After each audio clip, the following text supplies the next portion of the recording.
From the NWTV studios on the campus of Northwestern Oklahoma State University, this is 7 News.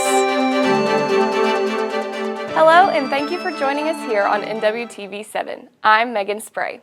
Here is a look at this week's top headlines. We've learned new information about the situation earlier this month in the Science Building.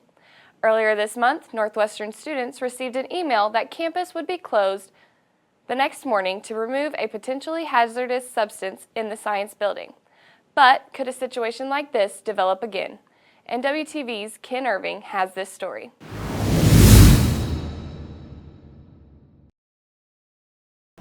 I got a chance to speak to Northwestern's Director of Marketing and University Relations, Kelsey Martin, and the Department Chair of Natural Science, Jennifer Sattler, on the incident. So one of our faculty members was doing an inventory and he was going through the chemicals and he noticed that it had crystallized. They simply walked in here and said, we have a situation that we'll need some communication about. And so at that point it started, we activated kind of our protocols that we have in place. Dr. Sattler explained what the chemical was and how dangerous it is. It's picric acid, and it's used as a stain, so it's used to dye like tissue samples or something like that. It's also used to synthesize different things in synthesis reactions. When it becomes especially dangerous is when it crystallizes, and that's when we wanted to catch it and dispose of it properly. What we had in place really worked well. Our main priorities were to evacuate and to contain at that point. Honestly, I think it was handled very well. There were many entities, especially local partners in our community, that came together to help us assess the situation and kind of give us direction in the situation. Students were welcomed back to class the next day. Classes resumed and there hasn't been any evidence of the chemical picric acid. Dr. Sattler tells us there are no other chemicals in the science lab that can crystallize and present this type of danger. For months, users of TikTok have been concerned with the U.S. government's decision to ban the popular app. That ban went into effect on Saturday the 18th, however, it wasn't gone for long. By Sunday afternoon on the 19th, users were able to access the app once again. We talked to several students on campus about their thoughts on the ban before the short-lived blackout. It's not a huge deal because all the content on TikTok is all over the place anyways. And I mainly watch Instagram Reels anyways, so if it gets banned, I'll just stay on Instagram most of the time. I think it's incredibly dangerous, really, because we share a lot of news on there and it's a great way for people to stay informed. I am 50-50 on if it's going to get banned, but I'm leaning more towards it will. People seem very serious about it, and if it does get banned, then I'm switching to Red Note, as a lot of people are. Honestly, I don't think it's going to get banned. I think it's really just like a publicity stunt. But if it do get banned, I'm just going to go to Instagram. That's my big thing. I like Instagram. I am thoroughly disappointed because we've had threats of it getting banned in the past and they've always went away, but this time I think it's pretty serious. I've had TikTok since it was Musical.ly and I spend about 2 hours a day on it. I have a time limit and I reach it every day.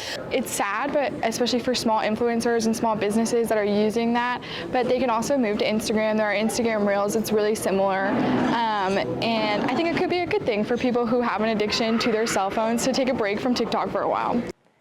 While some are relieved that TikTok is back, some are still unable to access the app. Those who deleted the app are not able to re-download it because of its removal from app stores. While there is still a chance that the app could be removed from the U.S., President Trump announced a 90-day extension to determine the future of TikTok in America. Northwestern's Department of Social Sciences now has the distinction of having a family member tied to an Emmy-nominated program. Professor of History, Dr. Roger Hardaway, appears in the 6-part documentary series Frontier. It was nominated for Outstanding Educational and Information Program. In 2022, London-based Dash Pictures interviewed Hardaway. He shared his expertise as one of the foremost scholars on African-American cowboys in the late 19th century. Hardaway's interviews appear multiple times in the series. The full series is available on Paramount+. 4 Northwestern faculty members earned their doctoral degrees this past year. They include Dr. Sarah Fry, Dr. Shane Hansen, Dr. Shannon Leeper, and Dr. Keenan Meeker. Fry graduated from Pennsylvania State University, Hansen from Walden University, Leeper from Texas Tech University, Meeker from Oklahoma State University. The faculty of Northwestern's Reichenbarger Department of Fine Arts will present a recital on January 30th. The presentation will be at the Alva Presbyterian Church at 7 that evening. There is no charge, however, monetary and food donations for the Northwestern Campus Cabinet Food Pantry are encouraged.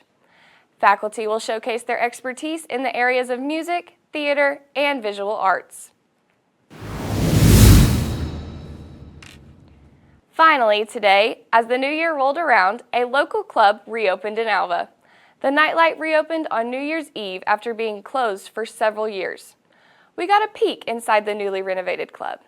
People can expect to see new seating areas. The bar top is an old Percival Fieldhouse gym floor, plus all new decorations on the walls. The pool tables are not new, however, they have been restored. The Nightlight is open Thursday through Saturday. That's a look at this week's headlines. For more, head to rangerpulse.com and follow us on social media. We'll see you next time.